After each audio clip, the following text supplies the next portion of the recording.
You're watching Fanboy Versus with your hosts, JD Church, Nicole Hale, Chris Triplett, and Chris McFeely.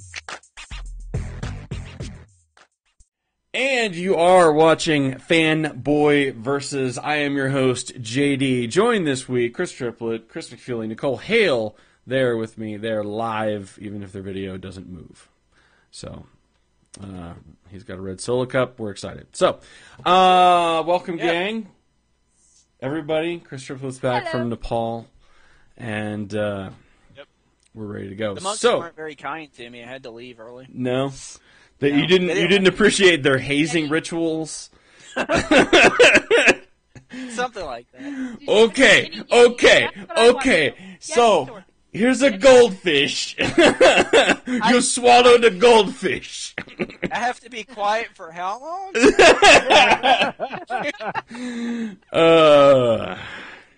He's gonna do it, man. This is gonna be great. Oh my God, we already fooled him, okay? Fool him. Oh, you get on the video on your phone. This is awesome. Okay. I am very sorry to people of whatever nationality it was that I was just doing. I don't know. Yeah. I can be offended. Don't want to be offended by. So please don't be offended by the show. It's aren't awful. online, so they won't know. Right. Thankfully, not as many people listen to the show as Superhero Time, so we should be okay. With that in mind, let's go to Chris McFeely then, and he can tell us what is in actual news things that might be more important. No? Had a chocolate in his mouth. Okay. That's what she said? News.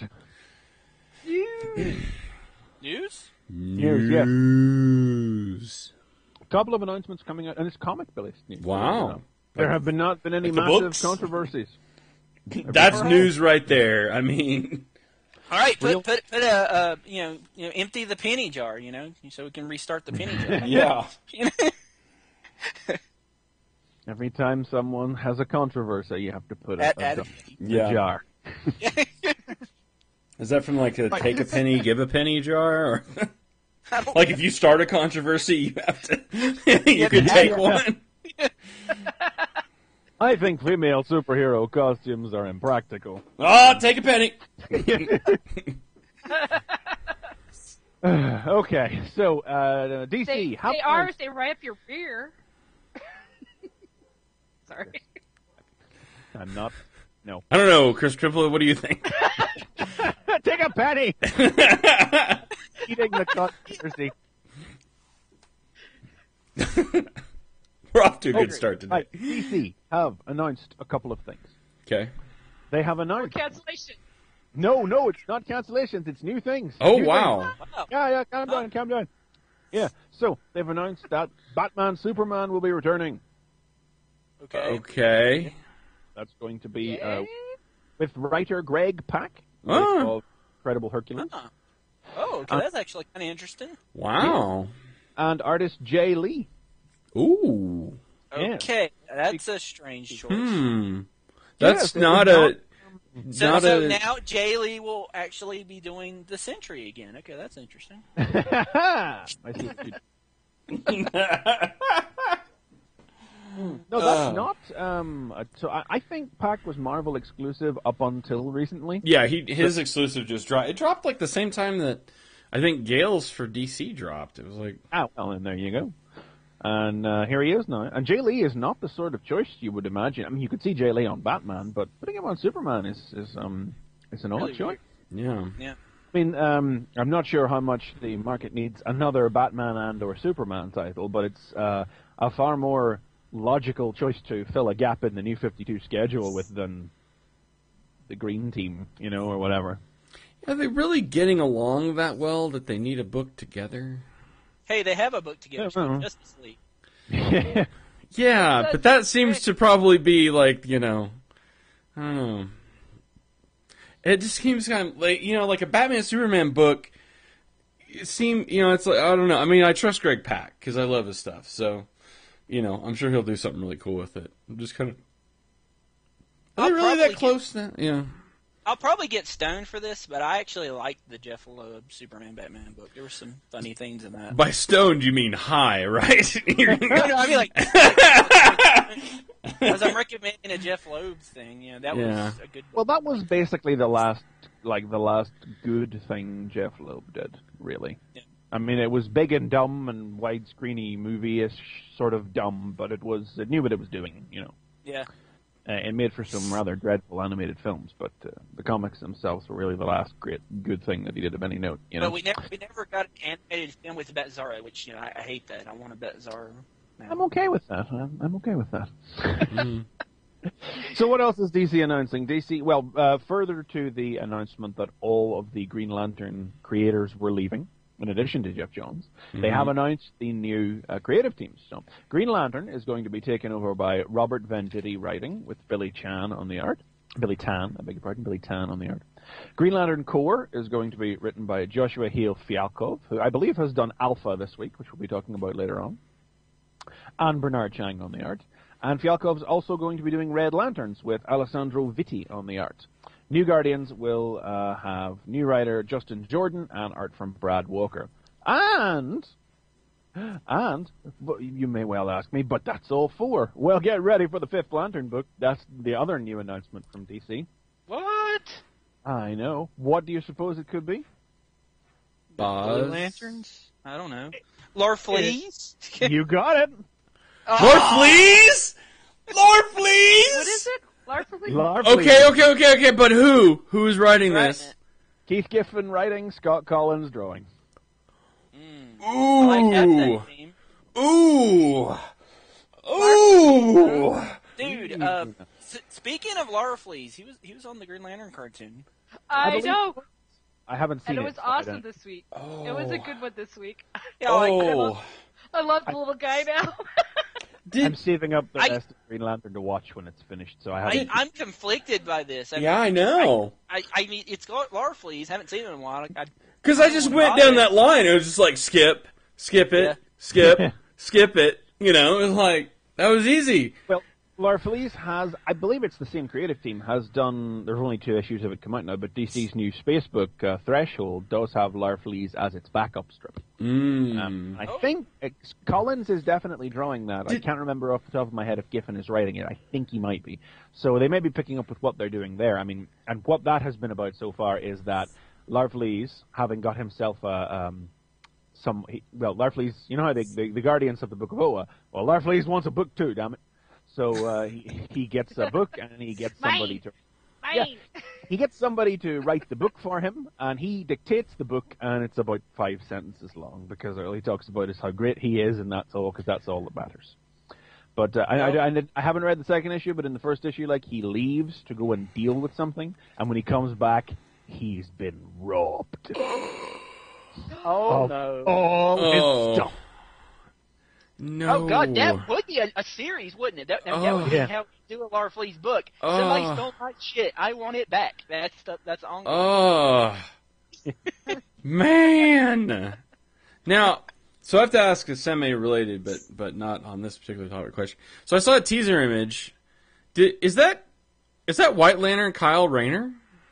He has been tricking around in a White Lantern outfit now for a while. I think since the end of, since last month, since the end of the Rise of the Third Army. Ah. I think he got his crap together because he's still in a White Lantern in this month's issue of New Guardians. Mm-hmm.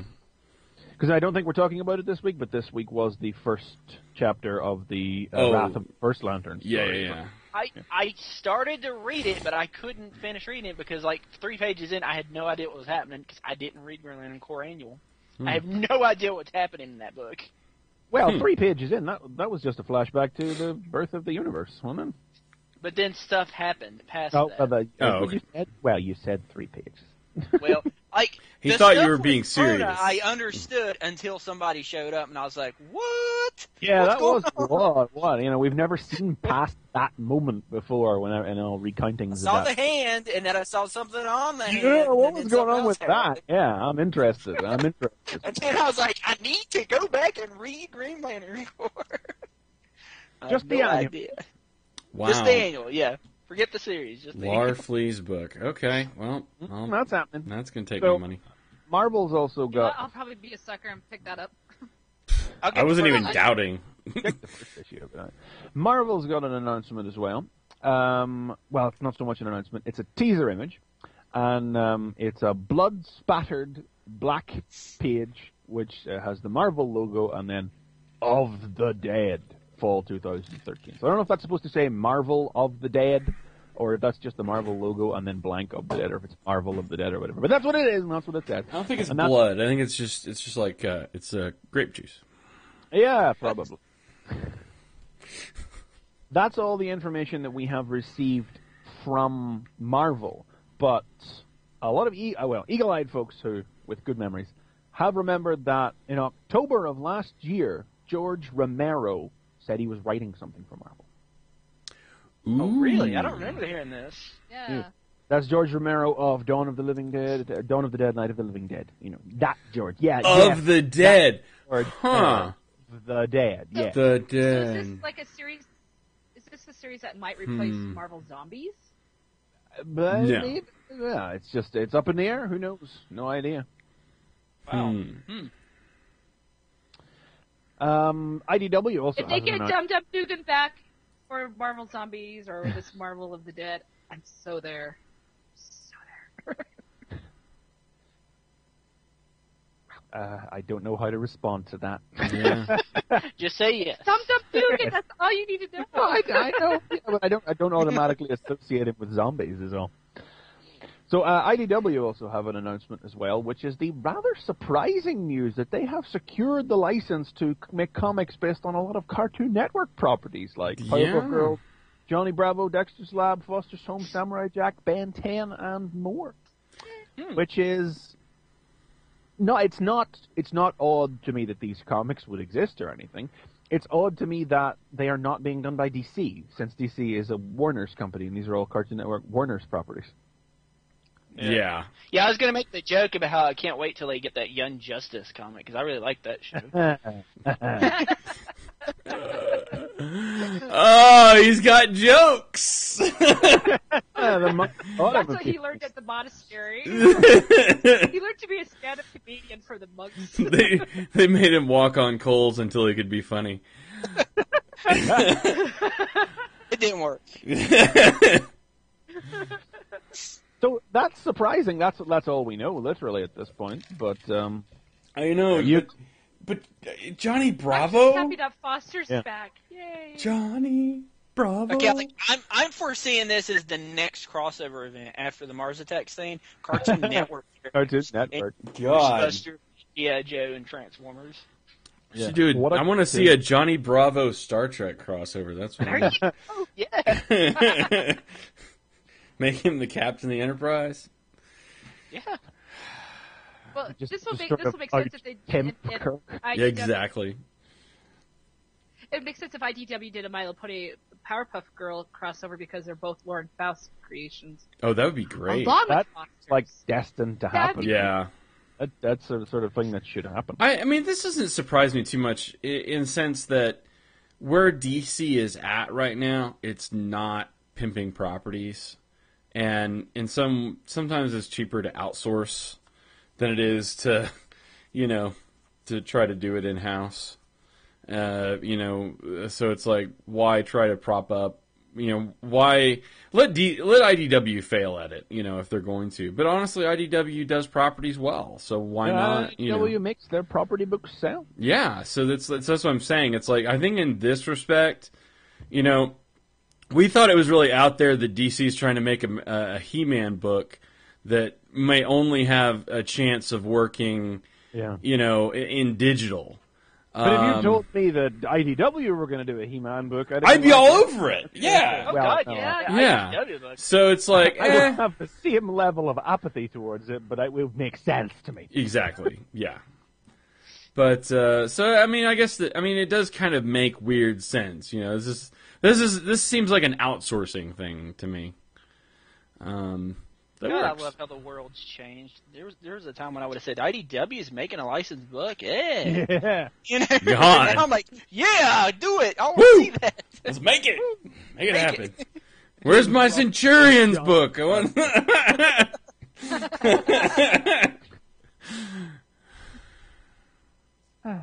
So that's happening. Okay.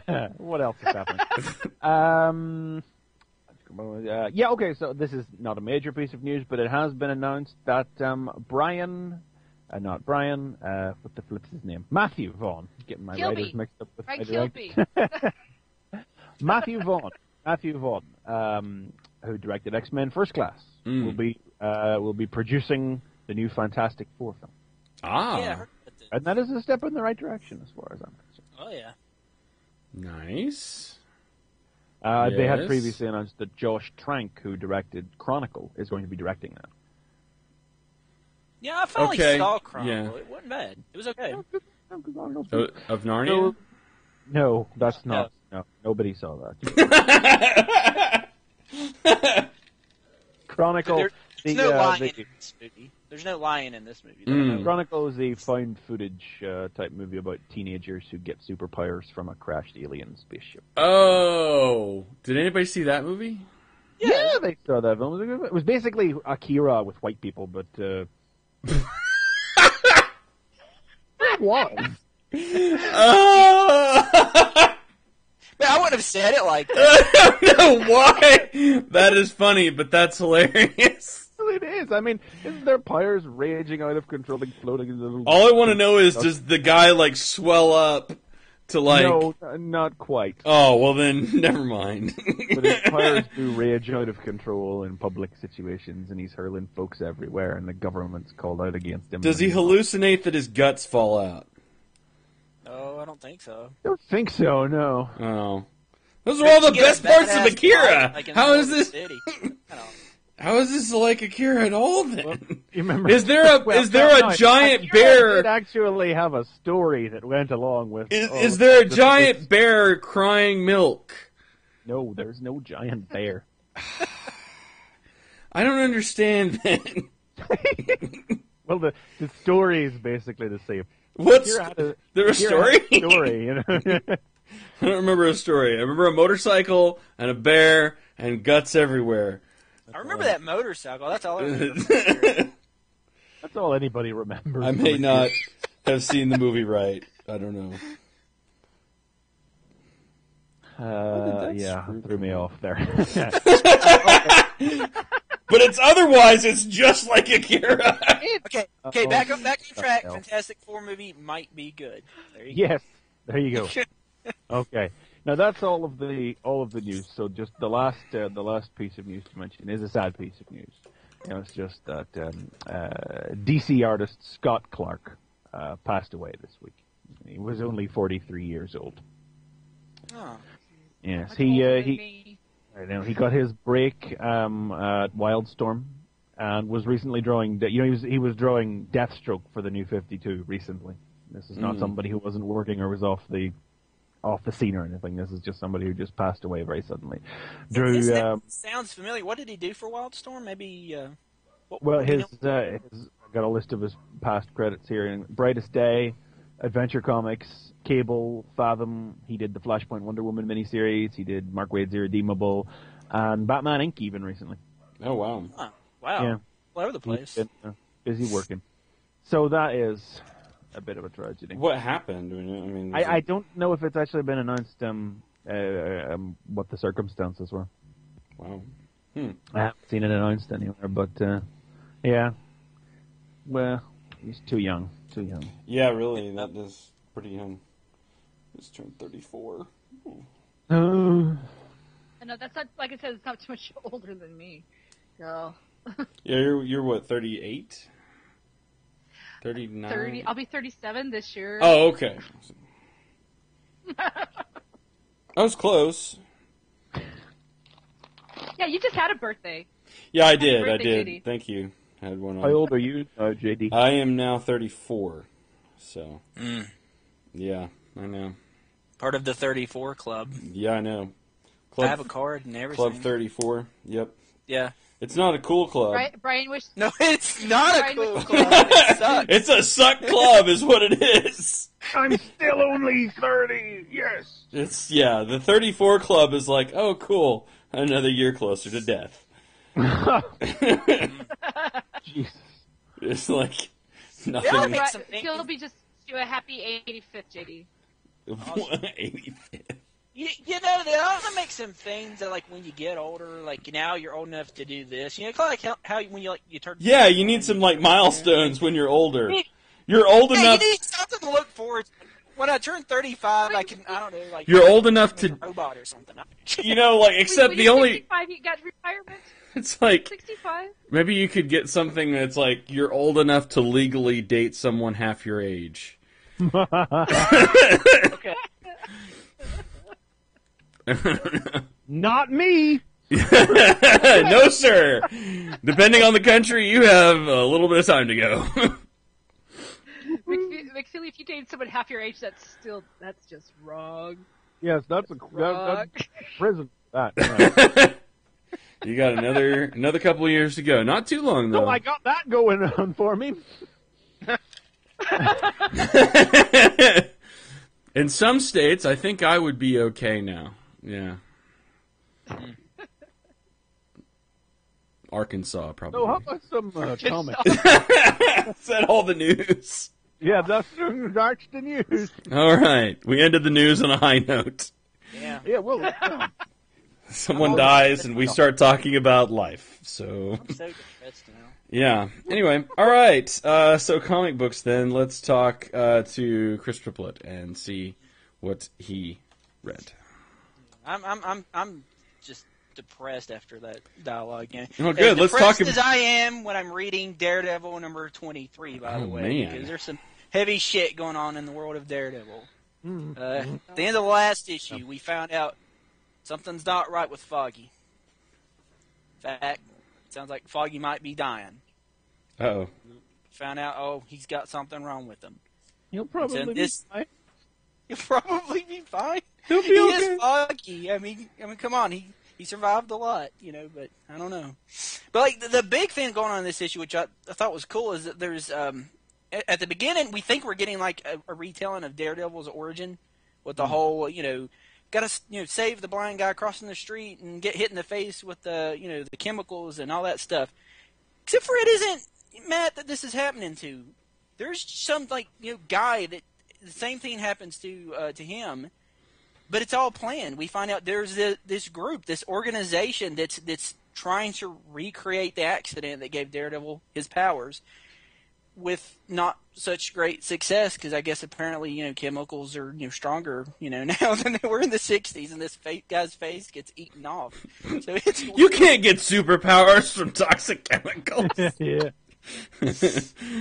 But it's interesting. Like it's kind of like this secret government type thing. Like there's like a fake down to everything. Like they made a fake city with like backgrounds and everything, and it's like a stage, where like you're filming a movie or something. And they've just got basically convicts, with bags over their heads. And then when some guy dies, all right, get the next one ready. Have him stop the blind guy from getting it. I mean, they've even got the blind guy. They've got a guy who's supposed to be blind that they're supposed to stop because I guess they think that's one of the elements that's going to make this guy the next Daredevil or something. So it's really weird. It's just like out of left field. This is not something that has shown up before. And it comes back because later on in the issue, there's a group of people that Daredevil gets into a fight with. And apparently they succeeded because there's a whole bunch of these guys that have Daredevil-like powers. Problem is, when you get Daredevil powers, unless you're going to spend, I guess, like the years to learn how to deal with them, you walk into a room, you're basically going to be like going crazy with all the sounds and everything going on. So it's basically an issue where Daredevil's fighting a bunch of guys with Daredevil's powers, where all he has to do is basically hit his foot on the floor hard enough, and they'll all scream in pain. So it's an interest. Wow. It's like that sounds like it's like your the idea of the superhero fighting somebody who shares his powers. That's pretty tried and true. That's your evil twin type story. But when you think about it, especially in the case of Daredevil, like that just means that he knows exactly how to exploit all their weaknesses. It's like buff, bam, bosh, and they're all down in seconds. Like, Yeah. I love the one where like he's gonna like hit a guy in the back of the head and like he misses him. He's like he ducks and it's like, how did he duck? Oh, of course he ducked, dummy. Because he's got his powers and everything. And then he basically takes him out. And there's like another guy that's like running at him, and he puts a gun up against his head and shoots it next to his ear. And the guy's like, "Ah!" And he falls down. And Just blows his ears out with the gunshot sound. Wow. So it's a great little. I was reading this, and I was so slow that I didn't even pick up who these dudes were right away whenever I saw them clambering around the room. And the way Daredevil figures out what's wrong with them is he recognizes the smell of the chemical that was thrown over their eyes. Yeah. It's like he only smelled it once over 20 years ago, but there's no way I could ever forget it. Yeah. So it's weird. Like I don't know where they're going. But it hasn't with this. worked perfectly, like because he pulls out, like all these guys have these little kind of mole man masks stitched. It looks like they're stitched over their eyes. And only one of them has the mask torn off, but it's like, this is not a perfect thing. This did not work as neatly as with Daredevil, because it certainly looks like this one guy who gets the mask pulled off has actually had the eyes burned out of his head, because Daredevil actually accidentally gets a thumb in there. Yeah. Tasty. I wonder that, so like these could be like the rejects or something. These could be the guys they're throwing out. Is there a guy where it worked fully on, and is there some guy that's going to show up at some point? You know, the anti-Daredevil or something. I don't know what else to call him, but you know what I mean? The implication is that whoever's behind this is somebody that we will know when they're revealed. I mean, I don't remember a mysterious figure playing a role in the Claw 3-parter at the start. I need to dig the issues out and look over them again to spot this mysterious figure that's supposed to be in them. But that's supposed to be somebody who was involved with this as well. And whoever's behind this is the guy who was behind the Coyote storyline as well recently, trying to drive Matt Murdock mad. Somebody's got a mad on for Matt Murdock. And I don't know who it could be, because I don't know my Daredevil well enough. Yeah, I don't know. I mean, other than like the big names. Oh, maybe it's the Kingpin. You know, I have no idea. Who are Matt Murdock's villains? Kingpin. Mr. Fear. Maybe what that was. They even make a joke about it. They make a joke about it in the issue, because like him and Foggy are spending some time together. And there's like this guy, like some villain that's like coming back, and I don't know who it could be. And Foggy's like, haven't you figured it out yet? He says, think about it, Matt. It's obvious which one of your enemies has come out of the woodwork lately after years of obscurity. The last one you'd expect, Mac. I know you know who the mastermind is. It is who you're after. It's Stilt Man. And then you turn the page, and they don't say anything, and then, of course, they break out in laughter for like 2 or 3 panels. Wow. Respect. Even the characters have no idea what's going on. And, like, I was telling you about Foggy, he's sick. Something could be happening to him. He goes to the doctor, and we get an answer at the end of the issue. I'm not going to tell you what happens, but, I mean, like... I don't know. I don't know where they're going with this. Is all I can say. I wasn't quite sure how to read it at the start when what Matt says, and I was like, wait, you mean it's not? And then I think I interpreted what it's supposed to mean after that, as regards his health, and no, he's probably okay. Yeah, he's probably okay. It's just something bad. That's all it is. Just something else. But no, at the end of this issue, I don't know.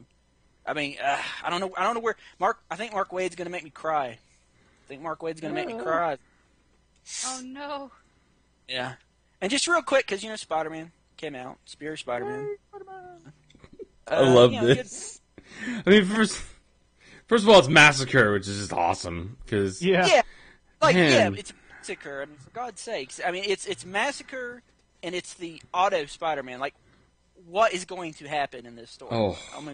I mean, the last Massacre story, the only other previous Massacre story, is still one of the best things. Mm-hmm. Yeah. And that was a showcase for the sheer determination and never give upness of Peter Parker. And now it's not Peter Parker anymore. How's this going? Yeah. Yeah. It's like he even. The thing is, I went a little. Sure, go ahead. I went a little fangirl in this issue because of the spider bots. I'm like, oh, look at the spider bots. Okay, that's what I like. Well, it's like it's such a simple, great idea. It's like, yeah, you know what? Peter could actually have done this before. Yeah, he should have, really. Yeah. Like, it didn't take long. They produced themselves.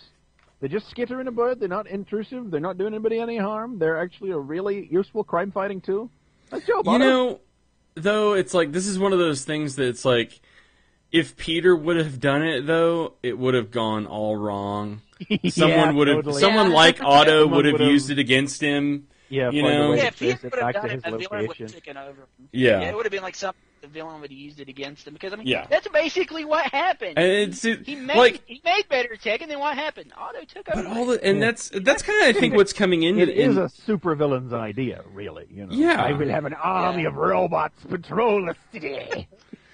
And well, and maybe that's kind of what we're seeing here too. You know, in some ways, we talked about like this villain as a superhero kind of thing, and you know, yeah, it's one of those things that, you know, like Otto in here in this issue, you know, skips going to rescue a burning building so that he can be at Aunt May's physical therapy. And that's a typical thing that's like, you know, that's such a typical Peter Parker thing. It's like, do I save this burning building or do I go, you know, be with my Aunt May who I promised I would be there?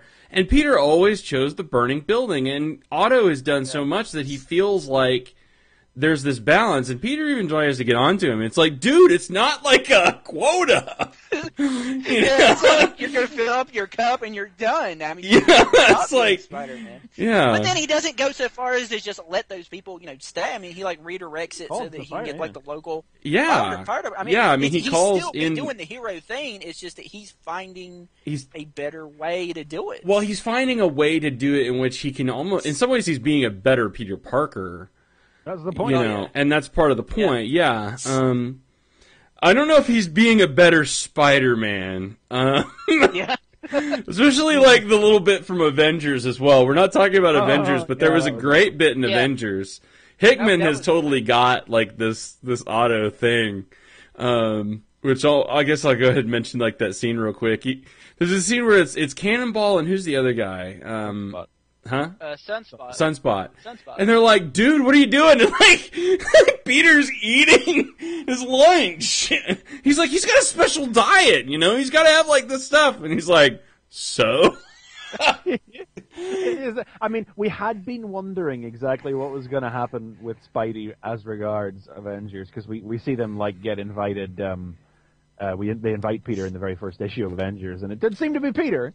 But then it was like, how is it going to reflect now that it's not Peter anymore? Yeah. It's probably not going to probably not factor in any more than that. But it was just really nice to see that. Yes, actually, that. And they don't. I love it. It's like they don't explain it at all. No, It's just like if you had, Spider-Man's being a bit of a dick for some reason. and they're like, yeah, because they're even like after the whole thing, he's like, he gives it back, and they like say something snarky to him. He's like, I spit in that. That's Harry Spider. He's like, I kind of.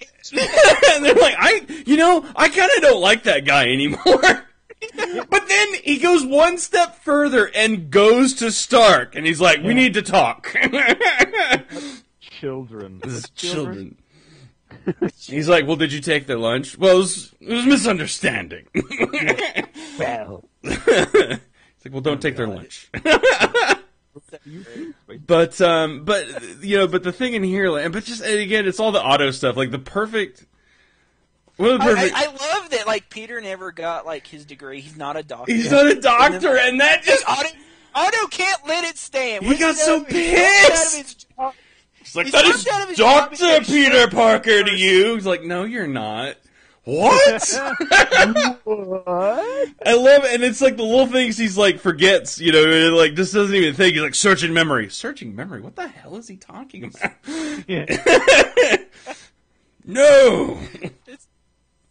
But this issue's also a little violent. I mean, this is another issue where it's like, there's a lot of, you know, there's some violence in here. Like the doctor, what's her name? Dr. Kafka. She's been around for a long time. I was kind of surprised by that. That's a character. I mean, not sure when she was created, but I could tell you when she was last relevant. Yeah. Because that was. I just mean like it's a character that, you know, is in Spider-Man comics. It's been around like well before I got into the Spider-Man comics. So it's interesting that, you know, they let that happen. That was definitely my reaction. My reaction was, can he do that? That's an established character. And I'm like, who hasn't been relevant since Carnage? Yeah. Was that the Doctor that was in? I think she was just in that Carnage crossover, actually. I think she was just in Minimum Carnage. I thought this character seemed familiar. She's associated with Carnage. I mean, like, she's been in several comics. Yeah, I bet. I don't have it in front of me, but yeah, I think so. I think she was just in Minimum Carnage. Well, that's all she ever does now. Is like she's just associated with being the Doctor at the crazy prison where they keep Carnage. Yeah. So it would. I mean, when you're grasping for somebody to bulk out the supporting cast of a Carnage mini storyline, Kafka is the one that's going to turn up. Oh no! They might have to come up with a new Doctor for Carnage to manipulate. And we don't get our showdown between Otto and Massacre. I mean, it's continued, but it's coming. But we do get something at the end of the issue, which I'm not going to spoil, but I'm interested. Yeah. Holy smokes! What? I mean, it's like I don't know if that can. Amazing. It's one of those things where it's like that can't be what it seems to be, but maybe it is. Well, I mean, maybe it's not, because it could be misdirection. But we did see that Norman and Osborn got out of hospital, prison, wherever it was he was being kept, like a couple issues back. Okay, so we are going to go ahead and spoil we didn't this. see him get out under his own power or anything. So then we did just go ahead and spoil it then, as well. Well, it's not. It's like yeah. Okay. To discuss the fact that it could be, it couldn't be. It's like it's right there in the comic anyway. We know it's coming. Okay. The solicits for number 10 have already. Hey, okay. It's the Green Goblin. It's Green Goblin. Yeah. We don't know who it is. Yeah, I mean, it's not like saying it's the Green Goblin. Like, there have been like 6 of them. Yeah. Who knows which or what or who, but yeah. But by Christ, I actually hope it's Norman, because I cannot wait for Norman to actually be relevant in a Spider-Man comic again. And fighting Otto! Yeah. I mean, that's it. It's like I don't even get my Peter or Norman showed up. Like, yeah. It could be really good. I'm excited for this. See where they go. I will buy. I haven't been reading Spider-Man that long, and so when I saw that last panel, I'm like, I'm so excited. I kind of have been following Norman, but I kind of hope it is Norman, but I also kind of hope it's not. You know what I mean? It's like I'm a little bit conflicted. I hope it's Norman because I want to see Otto and Norman, but I kind of hope there's something going on. I hope that there's something else that's going on with this. So, I don't know. It's like, I couldn't tell you the last time Norman had a role in a Spider-Man story. It's just he's been working on a different level since Secret Invasion, essentially. When he was the head of Hammer during Dark Reign, like there was a story. There was the New Ways to Die story, like introduced Anti-Venom and everything, and there was American Son kind of played in there as well. But he wasn't the American Son was it, wasn't it? Yeah, that's probably right. Seems about right. I think that was the last big story Norman was in with Amazing was American Son. Spidey, because then Siege happened, and then he was off the grid for a little bit, and then he had his miniseries. And then we had the rather dreadful Avengers, New Avengers, Dark Avengers story where he came back and attacked the Avengers, because that's who the Green Goblin goes after. Yeah. And he was in a coma following the end of that storyline, and then he disappeared from the hospital where he was being kept because of his coma. And I'm like, holy crap. Yeah. And you know what? I will buy Mary Jane not realizing there is something wrong and this is not Peter if Norman figures out that it's Peter. Yeah. Oh, yeah. And if anybody is going to figure it out, it is going to be him. He will know. Yeah, I don't know if Norman and Otto have ever really had any team-ups or anything, but... Yeah, but still... I'm not saying he'll know it's Otto, but I'm saying he should really know it's not Peter. Yeah, for sure. Yeah. In the same way that I would expect the Joker to know it's not Bruce Wayne under the Batman mask. Yeah, totally. Would expect Norman but he doesn't care who's under the Batman mask. Yes, I listened to last. Well, yeah, that's very true. But he would know it's not. He would know it's not his Batman. You know, right? You know, he would know it's not his Batman, but he doesn't care. That's the point. That's the point. Why? Yeah. But yeah, good comics. Yep. Awesome. Okay. All right, now Nicole. You've got several comics to cover, so... I've got, well, I had short version. 23 comics I picked up this week, so I'm going to do 3. Okay? Short version. I spent a small fortune this week, and guess what? Everything was really good except for one, but it just didn't appeal to me. I'm pretty sure someone else loved it. So, the first one, since we're talking about Spider-Man, I'm going to talk about Alpha Big Time. Now, this is one where, if you read Spider-Man, what was it, 694? Around there? Somewhere? This character was introduced. Was it? Yeah. This character was introduced, and you find out that Peter Parker, he thought he was too powerful, so he took his powers away. Well, that was Peter. You know, Peter's no longer with us. So, in this issue, you find out that Alpha, he is actually lower than he was. He was with the uncool kids before, but now no one wants to be with him because he's just too dangerous. Well, they don't realize that he doesn't really have his powers, but they still think he's too dangerous. But Peter Parker, who he thinks is Peter Parker, decides to give him a second chance and gives him back a little bit of his powers. Now, you got to remember, it's not Peter, it's Doc Ock. So what is he going to be doing to this poor kid? Yeah, and so he's doing like these different experiments. He's doing the Peter particles, parcels. What was it called? Parker that particles? created Alpha.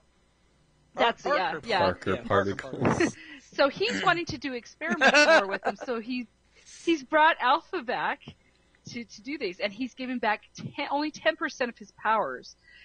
But let's just say things still go wrong even with 10%, and the kid kind of realizes, oh crap, I've got to actually work on this. So, you know what?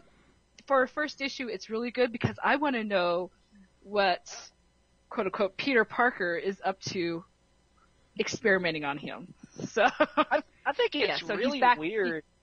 I think it's weird that they're doing this miniseries. Because, like, you know, the character was introduced in Amazing Spider-Man, and then he was gone, and then nothing happened with it. I kept thinking, oh, well, that's something that's going to come back. Well, if it's coming back in a mini not by Dan Slott, that's kind of weird. You know, is something else going to happen after the mini, you think? Or I don't know. I'm not sure.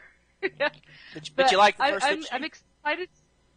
Yeah, I'm excited to see where they take him and what other experiments they're going to be doing on him. So that's Alpha big time. That was one of those ones I didn't really care about, but I'm like, I'm going to pick up just to see where the story continued, and now it's got my interest. So, I didn't care for the character enough to want to. Like, if Slott had written it, I would have got it. If Slott had written it, I would have got it. If Slott was doing it, I would have picked it up, no doubt. But like when I saw a different writer was doing it, I was like, no slight against the actual writer or anything. I believe it is Joshua Hale Fialkov did it, isn't it? I just wanted to know what other experiments Mr. Doc Ock is going to be doing on him. So basically, it's his little experiment, human experiment that he's doing on Alpha. So the next one is one I really did not want to pick up, but in my mind, I still like, why not? I'm spending a small fortune. Why not pick up this one? I picked up Vibe. No, Justice League of America's Vibe. Yeah. Oh, I Give apologize. It a full title, yeah. I apologize. What's so special about Vibe that Katana doesn't warrant the label? Maybe they're not trying. Maybe it's more of a favor they're doing to her than. now, who's writing Vibe? Is who's writing? It's Vibe? Jeff Johns. That's what I was saying. Maybe that's why, because maybe that's why it's Justice League of America. He's co-writing it though with who is it? He's co-writing it with Andrew Kreisberg. Yes, producer of Arrow. Oh, really? Yes, yes.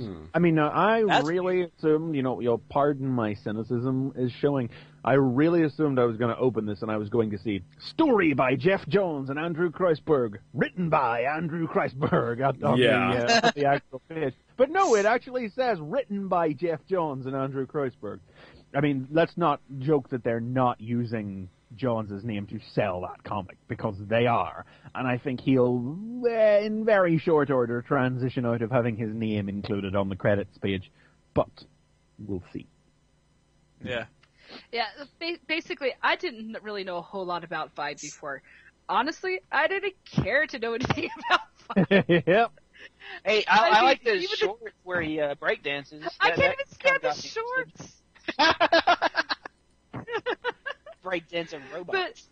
But you know what? This is a good origin story. It's very sad because it ends up that his oldest brother is the one that died saving him from Darkseid, and that's where he gets his power, is from this explosion that Darkseid had created. But his brother died pulling him out. It's a bit hand-wavy, but it's like rumble, dumble, boom, tube powers. Yeah. Yeah. So, yeah. That's kind of what I thought, too. But it's not really his origin, how he got his superpowers. It's his family story that's really interesting because you see him later on growing up, with his other brother, and they're having family issues, and it's all about this whole family was centered around this older brother that died, and he was supposed to be the example to these other two. He was the one that was going to college. He was the first one to go to college. He was the one that was setting the family straight, and he's gone, and so this family is just lost it, and they're trying to pull themselves together, but they're not really able to. Now all they've got is this guy. Yeah. Yeah. So, and then it comes to find out, he doesn't really know anything about his power, but secret agents do. So, they find him and basically introduce him eventually into the Justice League. They make him an offer he can't refuse. Basically. And then there's a good little end here, because someone else is fighting for their daughter. I don't want to spoil it, but I should. Probably let's just say it's the single most interesting damn thing in the entire comic, which maybe we not spoil this one, but it does pick up. I mean, they've been crafty. They've made Vibe important as a comic. It is the first direct addressing of the big dangler that was left at the end of the first Justice League story arc. Oh, really? Okay. Yeah. You guys should have read this then. Now, whether or not this will be a plot thread that will carry on through Vibe, or if it's just being dropped here to then filter over into Justice League of America, which will factor into War somehow. Think of what you're saying. It's a Vibe monthly comic. It has to be in Vibe, or no one's going to buy this comic. This is who? The thing is, like I said, I didn't even care for this character. Never even gave 2 winks to him. And you know what? This comic was really interesting, and I just like the family story, really. And so, and for my last little quick recommend, G.I. Joe #1. Now, if you guys have never read G.I. Joe, here's your stepping on point. Here you go. I kind of want to get this. I've missed so many issues. I thought, well, a new ongoing series. Maybe I should get this, but I didn't get it the other day. Tell me it's awesome. You what? It's got some of your favorite characters in it. Again, if you know your characters, they're pretty safe. But if they're introducing a couple new characters, guess what? One thing that G.I. Joe Comics has told me: if you don't know the character, they're not going to last long. And this comic, at least one of those characters. Is Firefly in it? He hasn't in yet. Damn it!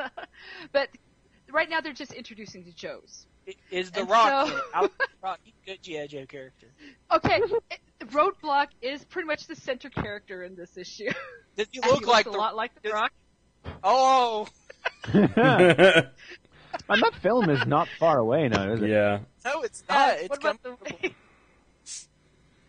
So basically, you've got them setting up for. They're just being introduced as the new Joes, and so they're coming up with their code names. They're just meeting each other for the first time, and so you've got the 6 that pretty much people know: Roadblock, Quick Kick, Tunnel Rat, CoverGirl, Shipwreck, and Doc. And then you also have 2 that are introduced, which is Hashtag and Windmill. Yeah, let's see. That is like me, Lieutenant Dr. McCoy, Mr. Spock, and Ensign Ricky. Hey, Ricky, thanks for joining us on the ship. I heard you just had a baby. Oh, yes.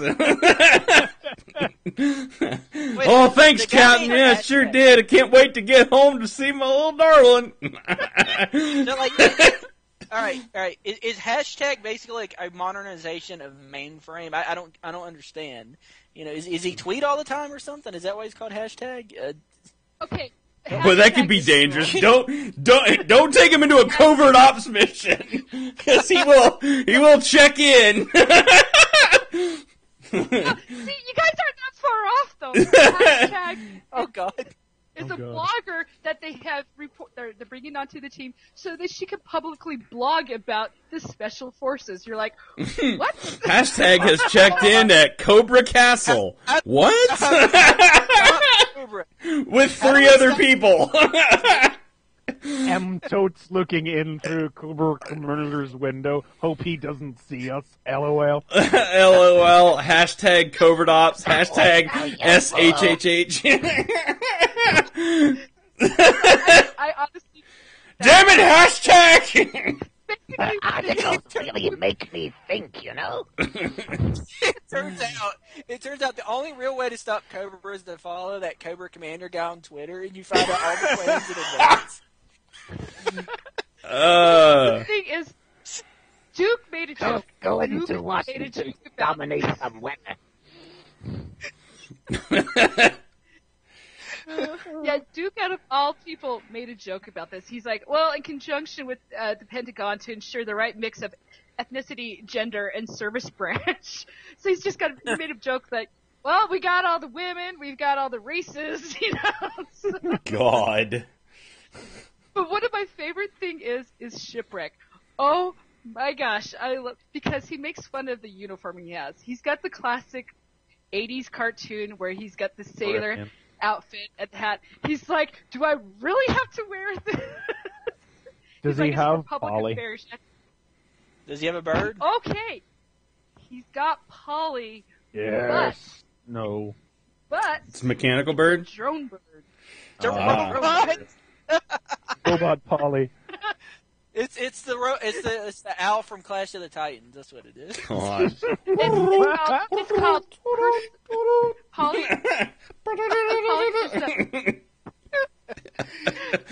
Going weird. Polly is Personal Operations Logistics Liaison Intelligence. It's not just the name. It's a. Oh. Yeah. Wow. Nice.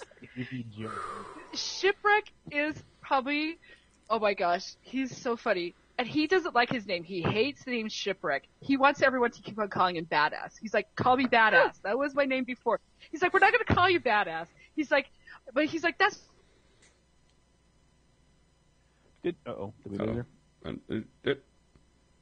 Hello. Did Shipwreck not exist in IDW G.I. Joe before? Maybe you didn't. Because that would be some kind of no wonder it's never been successful before now. Yeah, really. Shipwreck is the best G.I. Joe. We did lose her. Yeah. You know what's an important point that hasn't been mentioned that I will mention now is the writer of this G.I. Joe? Oh, really? It is, is this the Van Lent? Yeah. Van Lent's been talking about writing this for months. Why did I not pick this up? I know, I really thought about it myself. And he works with the main Joe writer from like the Marvel comic. Also, both of them are writing it, right? It's two guys. What's his name? Ari Hammer. That guy. Yeah, can't think of his name. Yeah, Van Lent's been really really right, Nicole? Harry, what was that? About Harry Hammer? Is it just Van Lente, or are they both credited? No, it's just Fred Van Lente. Okay. All right. We should get him. We should interview him on this show. That's what we ought to do. I really like this because the big baddie at the end isn't Cobra Commander. It's someone else. Oh, don't tell me who it is. No, it's not. But okay, well, tell us this: is it somebody you would know from? Is it an existing G.I. Joe? Is it Dark Claw? You know, somebody. I'm going to give it away because she was on the covers. Oh, okay. But it's Baroness. Oh, wow. Well, that would have been my actual second guess. Yeah, really. I mean, that you really. How many prominent the splash page they have here at the end of her? I could see. You get Cobra Commander, you get Destro, and then from there it's like a toss up between Baroness or Zartan. You know, it's like it's like, oh, it's a coin toss. Ah. But the original Cobra Commander is still dead in IDW continuity, right? I would think so. Yeah. Silent. Because I mean, there was that whole thing because he died. I lost audio. Sorry. Oh, the original Cobra Commander is still dead in IDW, right? The original Cobra Commander is dead. They actually, what was it? Not last year, the year before, they They had the I whole remember. contest Yeah. of getting Yeah, the yeah, yeah. Sure, if, like commander. maybe he came back or something. That Yeah. was really good. He'll come back in this. I'm thinking about maybe picking yeah. up those new But here- IDW collection hardbacks they're doing for their GI Joe now. I mean, they've been doing them for Transformers for a while, but they're doing them for GI Joe now. And I'm thinking maybe I should Yeah. this time. I should do it now. Thinking I should get this. This gosh, at least. I- Yeah, spread on Lent. Yeah. This is a great number one, especially if you're like me, and my favorite character of G.I. Joe is Shipwreck. Next What- to what Lady are J. they- I love Lady J. What but are the Shipwreck I chances? love. What are the chances he'll create a character like Taskmaster, but you don't call him Taskmaster? Because that would be nice. I'd like You that. call him Well, that's basically Sergeant Slaughter, isn't it? To-do For list. G.I. Joe. He's the guy who trains everybody and knows all of the fighting. instead of Taskmaster, he'll be to-do list. If Slaughter was in And- that issue, I would have already bought it. If you told me Sergeant Slaughter was in it, I would have gone back in time to buy that issue on Wednesday just for that. He'll call him But Cap- you know, butt boil. Captain Itinerary. No. Okay. Cool. I'm not sure who trains all of Cobra's guys. I don't know who the evil version of. Oh, it's actually Roddy Piper. I heard about this one. Oh, wow. That makes sense. They made like a G.I. Joe convention exclusive or something, and it was the Cobra trainer, and it was actually Roddy Piper from wrestling. It Wow. was awesome. I want it so bad, and it is very expensive. Good That Lord. is awesome. It There is you go. awesome. That's the Taskmaster character for the Wow. IDW universe. Mystery solved. Okay. We've lost Nicole again, so I guess, no, we can't hear her. So I guess we'll move on then, and I'll very quickly talk about Deadpool. Yay! Yeah. So if you've been reading all of this, like, president stuff, and you've been, like, lost in the history jokes that those of us who know a little bit of history are going, hee hee hee. Wooden teeth. Yeah, wooden teeth kind of stuff, you know what I mean. If you were lost through that, this should be more to your liking. Plenty of fourth wall breaking even in this, and it's Reagan. So, I mean, the highlights here are killer space monkeys, Soviet nuclear missiles, Reagan is full of jelly beans. I mean, like... That one I don't think I get, but that's all right. He ate a lot of jelly beans. It was one of his things. Okay. But, yeah, I mean, hilarious and a very dark turn, and I'm kind of like, what? At the end. Yeah. So I don't want to spoil that for sure, because that was... I was like, I they're thought not... this was the last one, you know? Yeah. Everything else is 5 parts long out of this game. I was like, I thought this was the last one. What happened? No, and it's like, yeah, and there was like, I was like, there was a nice little page turn where it's like, well, they can't really...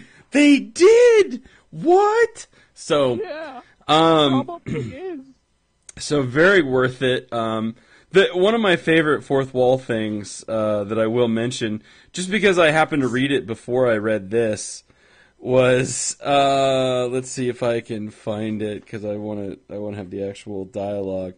Oh, so Reagan and Deadpool are here fighting, and let's see, what is it that Reagan says? He says, Well, "Don't think me rude, but what happened to your face? You look like a Chernobyl firefighter. In my day, we had handsome heroes like Mr. Fantastic and Lady She-Hulk. Whatever happened to matinee idols like Captain Marvel? Manatee? Wow. That was hilarious, though. Yeah. He's like, he got cancer, so I stopped reading his book. But I started again. Now that it has a super hot chick. And I just read Captain Marvel before this, too, so I was like, very nice. So it's full of really good, like I said, stuff like that. Again, reiterate, gone are the days of Deadpool talking to 5 different thought bubbles. He can actually make jokes with other people, and the comic can actually be funny on its own and also be very violent and gory and all of those other things that you totally expect, from a Deadpool comic. So lots of fun. Yeah, I mean, I don't know what else to say. You should just, pick this one up. this one is just damned funny and a nice big turn. Like I said, well, it's end. Nice that they're doing something with Deadpool, seeing as how he's got a game coming out. He might have a movie coming out. Yeah, you maybe. kind of got to do something to make that character. Maybe. So. Might, maybe. Anyway, I don't know. There you go. How about that? Quick Deadpool. All right, Chris McFeely. You're going to talk about something boring, right? What was it? I am. First of all, though, no, I don't know about you guys, but I want to see this Manatee Idol show. I do want to see the that shows Manatee Idol. Up Tuesdays at 8 on the CW. We know who is listening to this podcast. I think we can copyright Manatee Idol as our next great idea from this show. You guys can't see my video, but executives. But I now have all of my fingers up, and it's like, suck it, as I flip you off. All right. Anyway, yeah. So anyway, Manatee Idol. There you go. Manatee Idol. Manatee. So yeah. Idol. So I'm going to talk about Nova. Nova. Wake me up when you're done, okay? Yeah, Jeff Loeb's Nova. Wake me up when you're done. I know. Okay, I'm going to get it out of the way. It's actually, shockingly, not bad. Hmm? Oh, God. Wait. I'm sorry, what? Can you repeat that? What? What? It's not bad. How? Wait, I think Skype is messing up. One more time? Sorry. All right, so this Nova, we have on this show encountered this Nova before. This is the same Nova from that awful preview for this Avengers book. Sorry? That awful preview for this book. Well, no, that and also this is the same. It's the epic fail Nova from Avengers versus X-Men.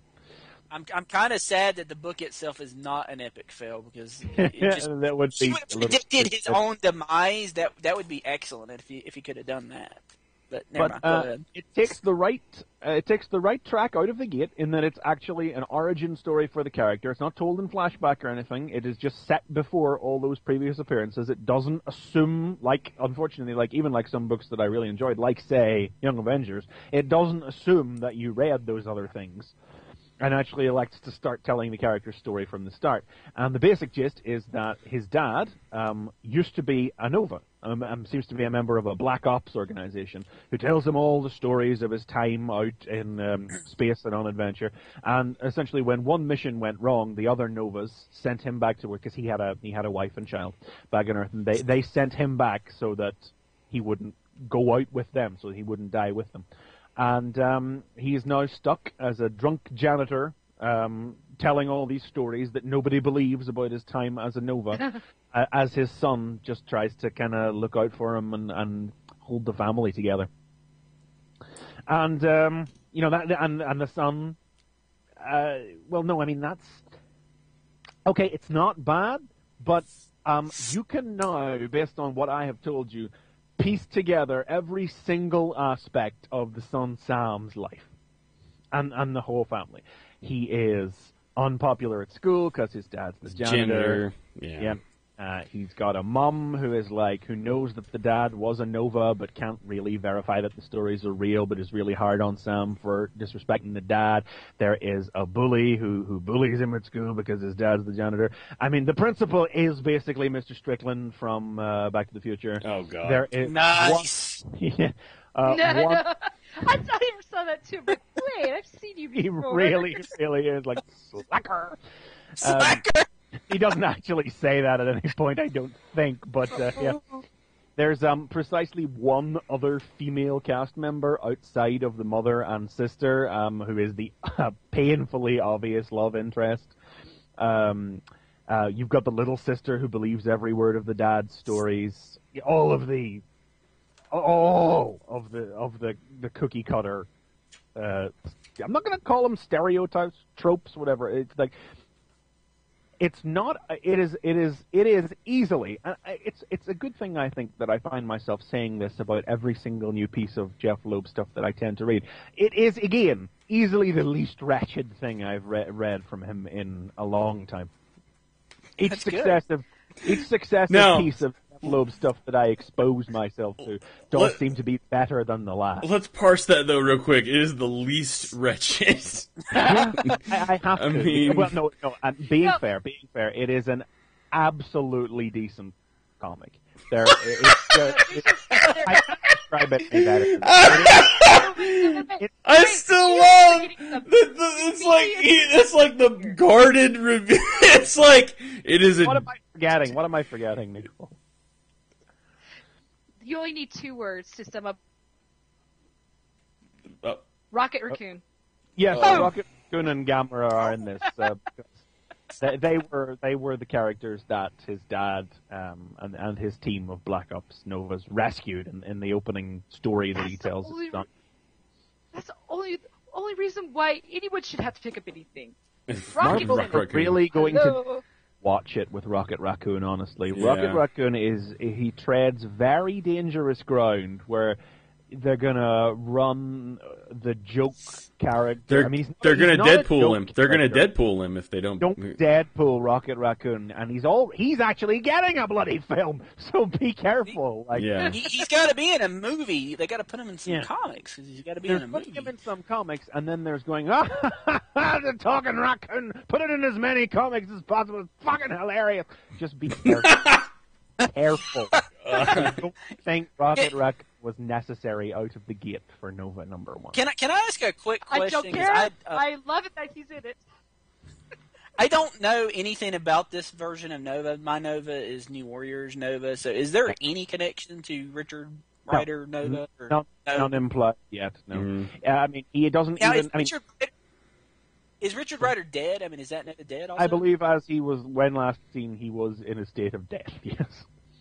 Okay, I didn't know. I just knew he was handling the Guardians at one point, but I have no idea. I haven't been reading them. Following the Thanos imperative story, I believe he is dead. But Thanos turned out okay from that, so I guess Rich could possibly turn back up. But, he's not a Nova by the end of the story. It's not exactly lightning fast paced. It's not crawling along either, because there's plenty of entertaining action sequences. They're all flashbacks to his dad's time as a Nova and everything. But it is a bit checking off a listy as a story. It goes mom, little sister, dad, bully, girlfriend.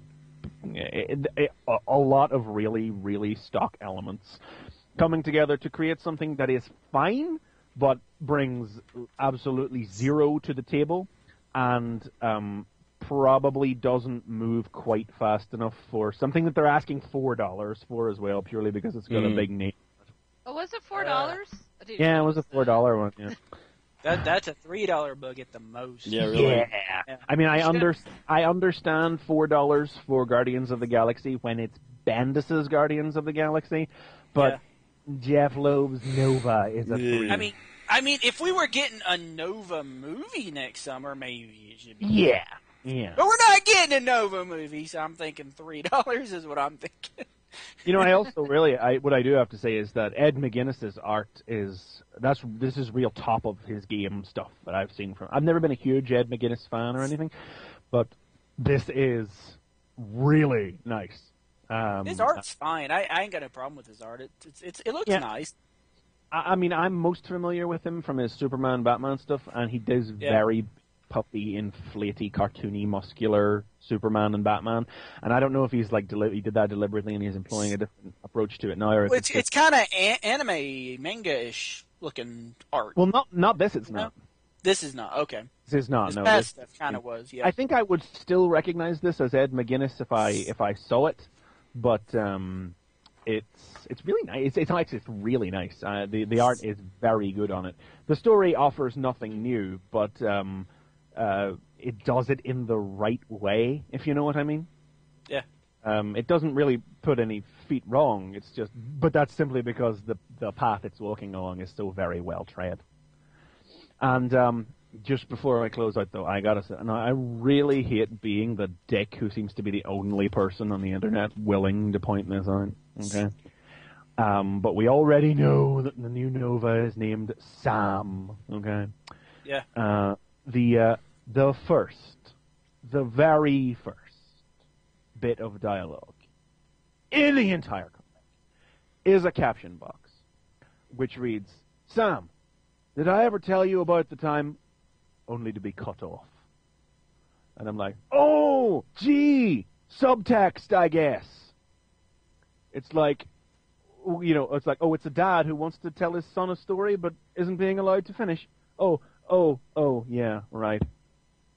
It's just like, right out of the friggin' gate with the shadow that has been cast over all of Loeb's work for the last decade.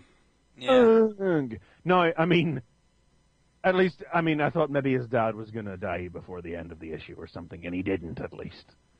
But we'll see where the rest issue is. two. Not yet.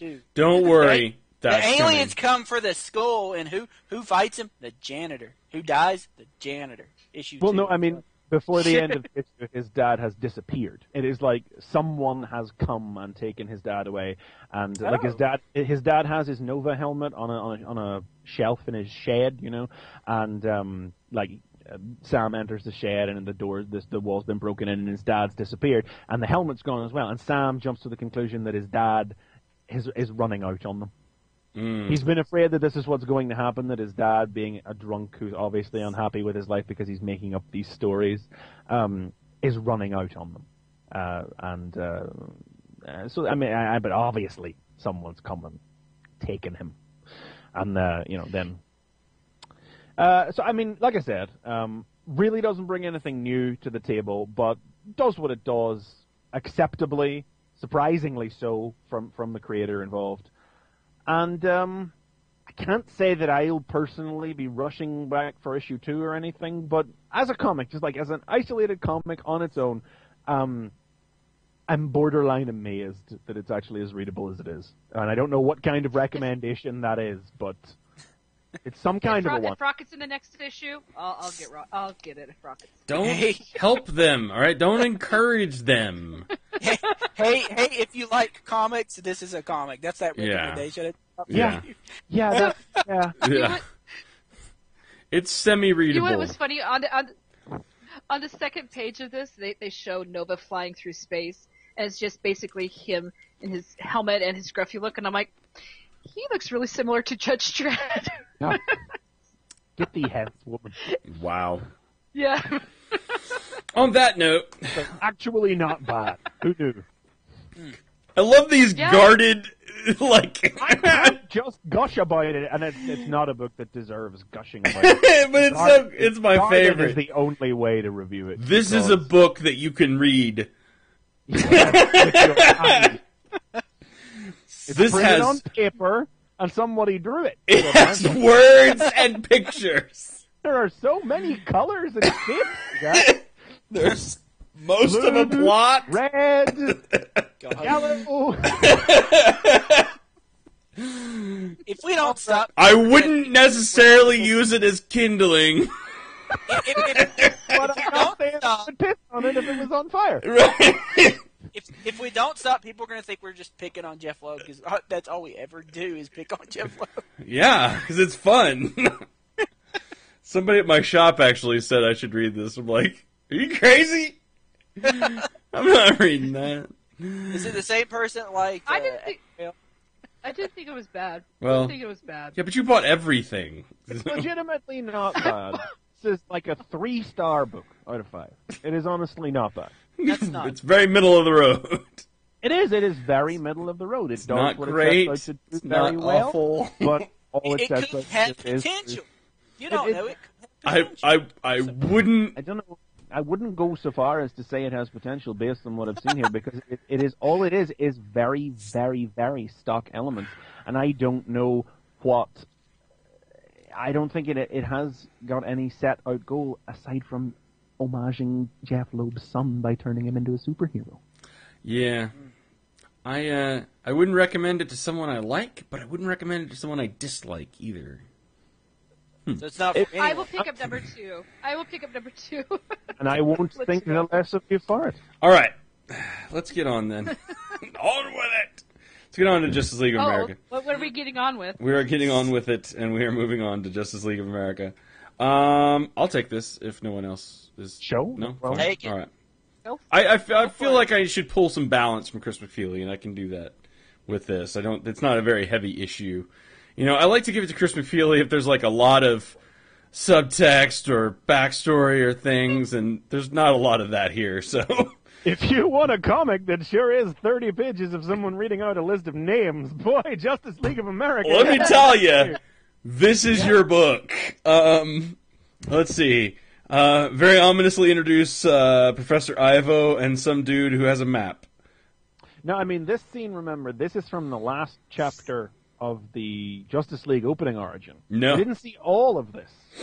But we did see this man. I don't think we knew it was Ivo at the time, but we saw this man talking to this guy with the fanciful cufflink there, and I think they just ended that by saying, "I guess they'll call us supervillains." I think was the last piece of dialogue. Okay. So this is that scene again. So the interrelation between the two books is apparent already. Yeah. Meanwhile, now this character is called the Dark Hunter, but did we know that was who this was, or was this just something that was made up for this? I had no idea. Okay, good. So I feel fine. Who this character was. Anyway, this person talks about he's going to die, and he does a lot of running and being stabbed by a stick. Yeah. He's running from something. He's running from something. Meanwhile, Amanda Waller and Steve Trevor from Batman, Superman, and Wonder Woman, apparently. Yeah. Or is it Batman, Superman, and Wonder Woman? Well, maybe it is. They claim that their creator wants him dead. Yeah, and that was Ivo we just saw, so... Ivo makes robots. Ivo makes robots. Robots with superpowers. Just saying. Not saying. How cool is I'm that? just saying. All right, and then we have a long discussion between Amanda Waller and Steve Trevor. That's about it. Okay, so what do we think? No, we have a very long discussion. So the first bit of this is basically, I mean, to parse it down, it's just a conversation about Steve's like not wanting to lead up the Justice League of America, and she's like, "No, you really do," and he's like, "I really don't." And they bring up this picture of Superman. Wait, before you go on, I just need to say, Steve needs to find something else to do besides the steroids. My gosh, they pulled him up in this issue. Yeah, he's that's David Finch for you. Yeah, really. Yeah. Yeah. I thought he had superpowers on that one panel. I know. Those pythons are really... Yeah, it's like, who bought tickets to the gun show? I really do appreciate here, actually, is Finch's depiction of Amanda Waller. Yeah. She does not look like the rather basic comic book hottie that a lot of previous appearances in this slimmed-down version of the character have depicted her as. She looks almost like a real person. I know, right? Yeah. Crazy. It's still this... Which is weird for David Finch. Like, this is not what David Finch normally does. So, I'll give him the nod for that one. In this discussion, they bring up the Superman and Wonder Woman making out thing, and Steve's like, "Well, I don't care. She do whatever she wants." And she's like, "Yeah, but they have like superpowers together." And one thing I like is they did point out the last bit from the JLI annual. It would be all over that. And I was like, "Yay! That book is relevant." But remember that was written by Johns, so that connects to this. They mentioned that Booster disappeared after this picture, so it added that there's larger implications with that as well. So it actually... My bigger question is, what happened to Skeets? That is a good question. We have not seen... Well, keep in mind, we have not seen Skeets at all in the New 52. I know! We've heard from him, but not seen him. Wrong. So that's why that book bombed. Now, if you paid attention to the panel, the first full page image, almost a page and a half spread, I guess, you'll notice something about the billboard. But if you didn't, that's okay, because I didn't notice it the first time through either. So anyway, we go through this whole series, and it really colors this, because what you basically find out at the end, and then we'll go back, is that the whole idea to the JLA, and not that this is surprising, is basically to come up with a group of people that they think could take out the Justice League if they needed to. And so they're looking for people to sort of match up, toe-to-toe with a particular Justice League person. So they're looking at Hawkman to take on Aquaman, they're looking at Katana to take on Wonder Woman. They're looking on Vibe to take on the Flash because they both work off of vibrations or augmenting vibrations. That's sexy. Yeah. Because Vibe has to take on somebody. That's Yeah. Yeah. Yeah. So, meanwhile, this guy is still bleeding to death and running.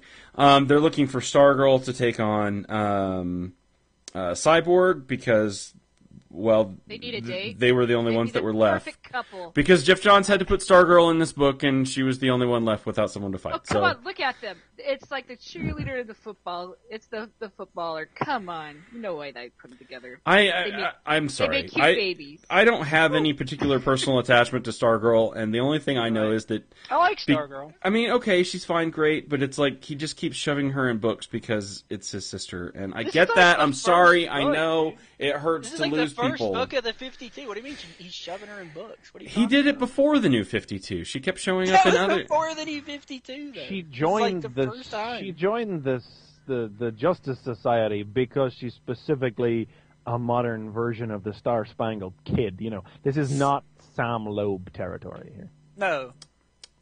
Oh, come on. Anyway, it's really not. Like she's actually a character in her own right who has a whole backstory. That I know that she does. I'm just saying, it's like, is this really? It just doesn't. It feels like there's other characters that could have been better at fighting Cyborg, but she was specific. No so problem. I mean, okay, but that's so. Jeff Johns wanted to put her in this. Yes, no question about right, that. but here's question. No, let's talk about this because I'm like, here's the thing: if the entire point of the JLA was to find the perfect person to go toe to toe, why did they pick Stargirl to go with Cyborg? And weren't there better people that could have done it? I'm not arguing with you. I'm just so that if that's the point, then that's why I'm saying it seems a little shoehorned. So anyway, I'm not. It's not. It's fine. It's fine. It works. Like I said, it's just I'm not that big. I guess they could have picked Deathstroke the Terminator if you want to get pissy about it, but just saying. Pick Stargirl, and I kind of like Stargirl. I'm just saying. Okay, I have no personal attachment to her, and like I said, so anyway, and then Green Lantern and Manhunter and Green Arrow. KK. Manhunter for Superman, Boz for Cal,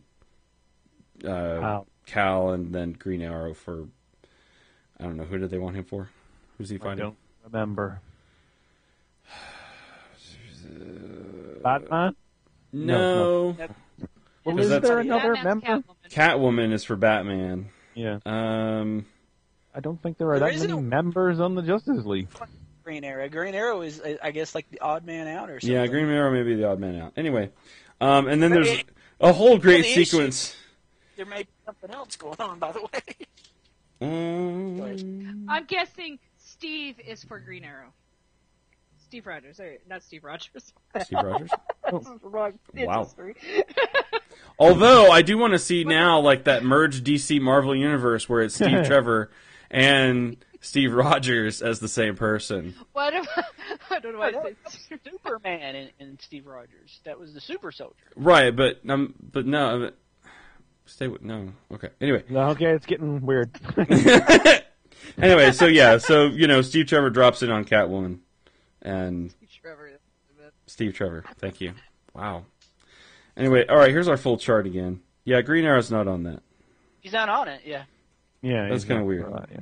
Anyway, so there you go. There's your full list, and so Steve is going to be the leader of this team, and he has a conversation with Martian Manhunter because Martian Manhunter shows up whenever you mention his name. Yeah, he's like Campbell that way. Wait, he's not here. He's not here. Maybe he was here. Maybe he erased my mind. Yeah, maybe he was here. Yeah. Anyway, he's kind of awesome in this and seems really badass. I haven't really seen much of the New 52. Yeah, he's just been over in Stormwatch, but I don't know. But it's like this whole issue, much like Justice League itself, gives off a tremendous vibe of really not giving a fig about how the characters are being depicted in their own comics. Yeah. It's like, what do we got here with Catwoman? Steve Trevor convinces... I mean, it's like Catwoman, it seems like the odd duck out in this lineup. No, and even, to be fair, even Amanda Waller points that out. Yeah, and it's like Amanda Waller goes, Catwoman! But we do get a solid, logical reason for why she should be on the team to counter Batman, and there is it's left as a mystery, but Trevor's able to, was it a real Selina Kyle? That yes, someone's stolen Catwoman's identity or something, and Catwoman's out for her. Now, someone is using the name Selina Kyle, and Steve Trevor tells her that he knows who it is. And I'm like, that seems fairly important. I figure that would reflect on whatever Catwoman was doing in her own No? Okay. No, that's not? Okay. It's like, like Justice League, it just really doesn't seem to care about the rest of the DC universe. Yeah. While at the same time, the entire comic, like a lot of the stuff that's been happening in the subplots over in Justice League, and even Vibe this week, does make it feel like it's just like the next chapter of some big Johnsian epic that we're moving towards, that we just don't have the full picture of yet, and that no other writer is actually privy to the details of, and is not working towards or doing anything reflective of in their work. Yeah, I can see that. And I mean, and that gets pointed out here at the end, because this dude finally makes it back. And, Talk about the hunter guy. The hunter guy. It turns out it's Green Arrow. Yeah. And, yeah. And he knows the dude that's heading up the Secret Society. And it's the Secret Society of Supervillains is what's happening. And I'm like, well, that makes sense. You're not going to do the Injustice Gang in something that's trying to be a cool, modernized version of the DCU, like the New 52. So the Secret Society of Supervillains is your next port of call. Yeah. So it's got a cool name. So Green Arrow knows the guy, and they're like, who is it? And he's like, and the guy leading up the thing is, Well, I can't just say, like, who would write that? Yeah, but no, he really dies. No, he doesn't die because issue 18 is coming out. No, he's dead. He's dead. Look, there's a flat line right there. He's totally dead.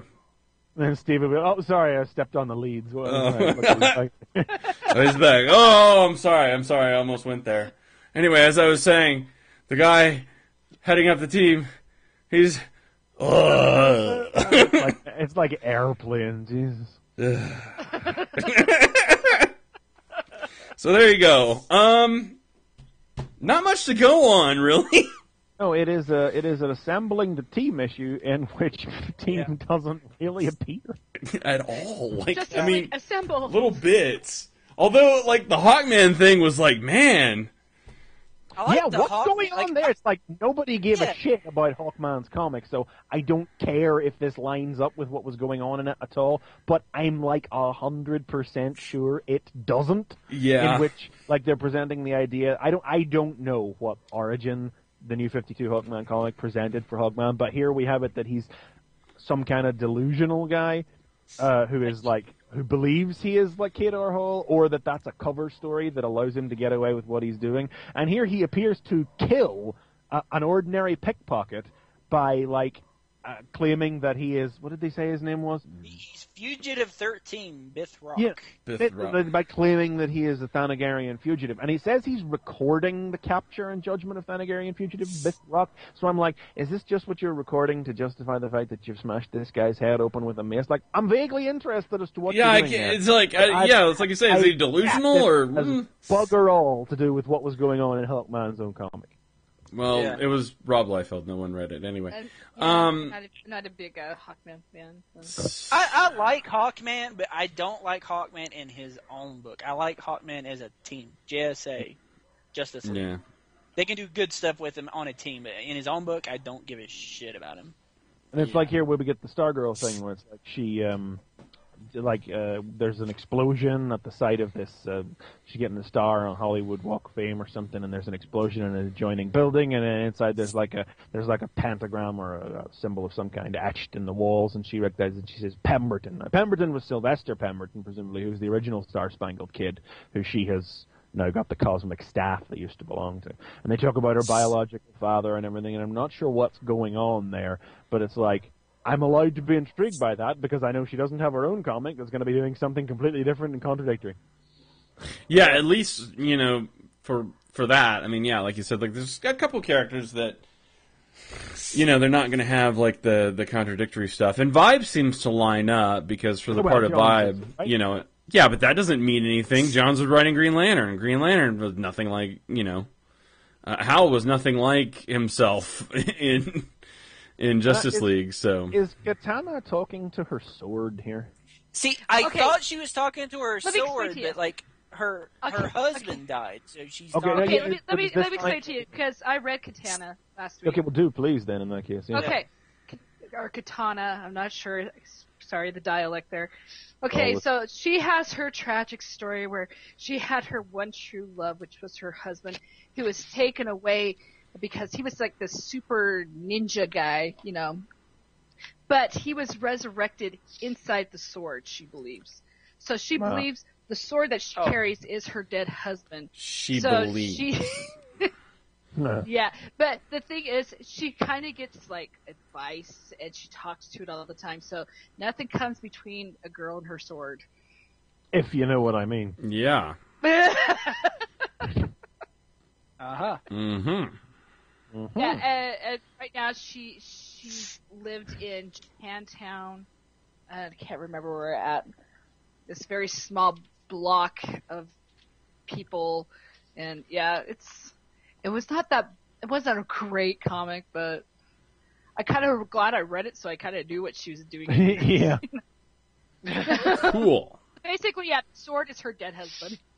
It seems that altogether, as far as Justice League of America #1 goes here, is that you're going to get a hell of a lot more out of this if you know who these people are already. Yeah. Yeah. Yeah. This does very little, aside from one or two bits here, like the Hawkman thing I think that's genuinely intriguing because I'm not sure what's going on there. That's kind of interesting to me. But being able to understand and recognize what's going on with a lot of these characters will magnify or diminish your enjoyment of what's going on here. Because this is essentially two people standing on opposite sides of a table listing off a bunch of names accompanied by vignettes to go along with each name that gets read out. Well, yeah, it's not the most gripping. Okay, my thing is I'm excited to see the Green Lanterns go up against each other. But if you read this week's Green Lantern, you're like, well, what? But that isn't even but that's not. I mean, the team is being assembled with that potential eventuality in mind. That's not what it's actually like for. But that's what like, not what. Yeah, doing a bunch of other stuff. Like this is, I mean, like the exclusion of America from the Justice League series when it launched 18 months ago was probably deliberate to build up to this. I mean, the whole point here is that the government doesn't actually control the Justice League. They just have a link to them. They can't actually control them directly. So they want a team that they actually can control, and on the basis that the Justice League will probably not appreciate that very much. They have put together to and if they would just put a call into the United Nations, because that went really well when they tried to do that. So yeah, for that, yeah.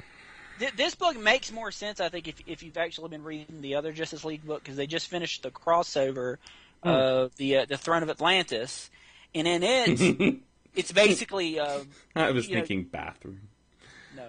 In it, it's basically, the Justice League are viewed more of a threat because, everybody sees what the Atlanteans have done. Aquaman's a member of the Justice League. He's the king of Atlantis. What we need to create something that can maybe stand in their way. I mean, a whole bunch of people. The League did not fare too well off the back of that. It's like, so the Atlanteans got pushed back at the very end, but large portions of the coast of America. In fact, a lot of the characters that are in this book, when the Justice League got defeated in their storyline, are the ones that showed up as reserve members. A lot of these characters are characters that they had chosen. Cyborg had created a program to basically, hey, we've been defeated. You guys are, the Justice League. You have to come and save us, basically. Hey, we need to get bigger. So yeah. Oh, it's like these are the reserve members. So a lot of the people that are in this book, not all of them, but a lot of them are the guys that they were going to bring in.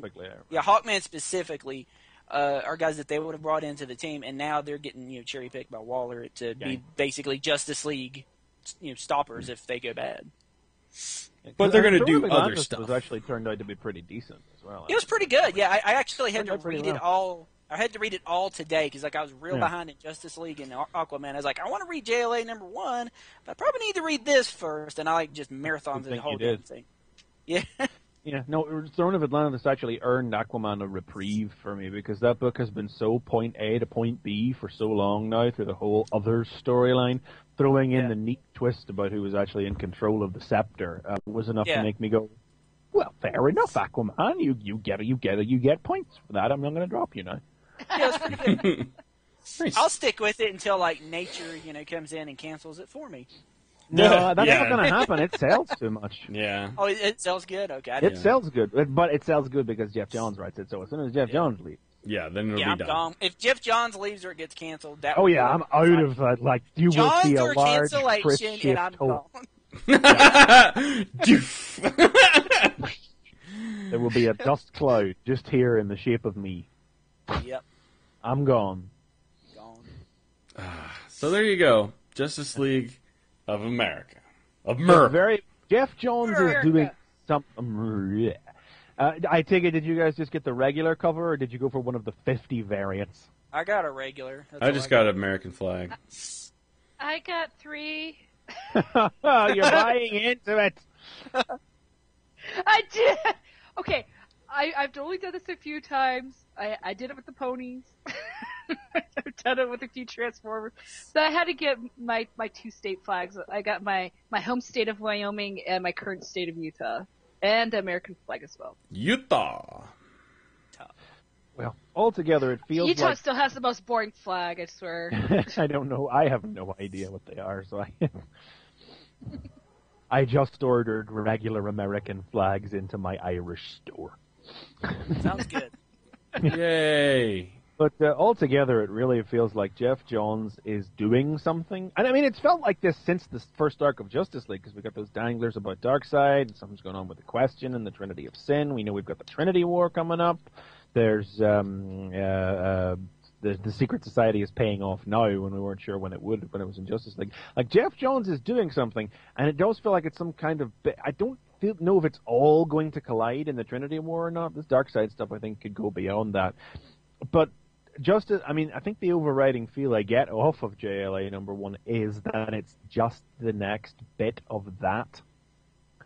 And, like, I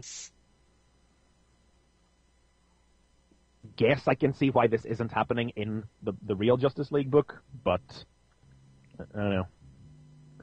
It's not bad. Again, this is another Nova, it's not a bad issue.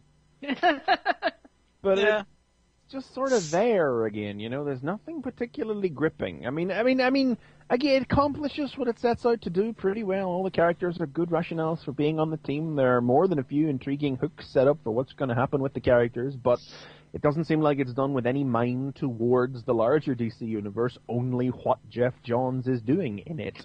And frankly, I mean, Jeff Johns is one of the only guys who's doing anything decent right now. So, yeah, I mean, big whoop, like, I don't care if it doesn't line up with what happened in the cancelled Hawkman comic, but at the same time, I'm like... I mean, really, what does it matter? I mean, think of all the comics over the years. I mean, all the time, like, we didn't have anything that lined up with anything, and most of the time when it lined up, what did it say? In the corner, as can be seen in the newest issue of Amazing Spider-Man number blah, blah, blah. That's it. There's like nothing else that references it. I mean, what does it really matter? I mean, I'm reading this book. I don't care what's going on in the other book. Up, and there's the fact that John is going out of his way to create subplots revolving around the intimate lives of these characters that are not reflected in that's the sort of stuff that should actually be happening. I don't read them, so I don't care, but the comic book nerd in me kind of does care, just on a larger scale. I don't know what quite to make of it. It's a fine issue. Yeah. It's probably another 3 out of 5, if we were applying ratings sort of book. It's okay. But, it's okay. It's okay. Okay. All right. I mean, John's is right. Justice League. I'll keep you in it. I'm fine. Yeah, I'm not doing any of it, so I mainly just picked it up to see what it was all about. So I was like, okay, cool. I get what you're doing there. That's cool. I'll wait for a trade if I need to. So, there you go. All right. Anything else we should cover before we go then? Or that's about everything. No, that's it. Okay, cool. So, again, I'll just say to those that wish me a happy birthday, thank you. So I appreciate it. It was really cool. Got a lot of those on Friday on Twitter. So Happy late birthday. thank you. So with that, I will say that you can follow the show on Twitter at FanboyVS. You can also like us on Facebook or circle us on Google Plus for the TF Radio Network. Those are all exciting things to do. You can listen to this show live every Sunday at 4 p.m. Eastern, 9 p.m. GMT, and that is at tfradio.net/live, or you can just go to that part of the website, tfradio.net, for all of our shows, this one and many others. Or for just this show, you can go to fanboyversus.com. Yes. So there's all of those things that you could do. So yeah, I think that's it. I managed to cover that very succinctly. I don't know how I did that. Usually I don't do that so well. Anyway. You're a machine. It's, something like that. I am. So anyway. All right. Well, there you go. There's our show. So for Chris Triplet, for Chris McFeely, Nicole Hale, thank you so much for tuning in. And please tune in next time when it'll be Fanboy Versus...